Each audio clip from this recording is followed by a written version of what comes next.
Hello everyone and welcome back to another video from Apps Academy.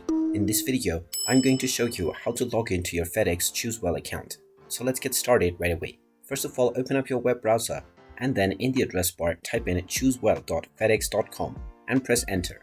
You will now be taken into the official FedEx Choosewell website, from which you can click on your appropriate login button to proceed forward into the login portal. You will then be asked to enter your credentials to log in. Just type in your username that you have set up while creating your account within the username section and then type in your account password underneath within the password box. You can then click on the sign in button and you will be logged in to your FedEx Choosewell account right away.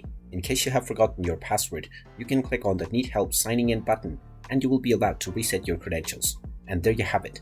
That is how easy it is to log into your FedEx Choosewell account. If you find this video helpful, make sure you hit that like button and subscribe to our channel if you haven't done so already. Also ring that notification bell to never miss another update from us. Thank you for watching and I will see you again in the next video.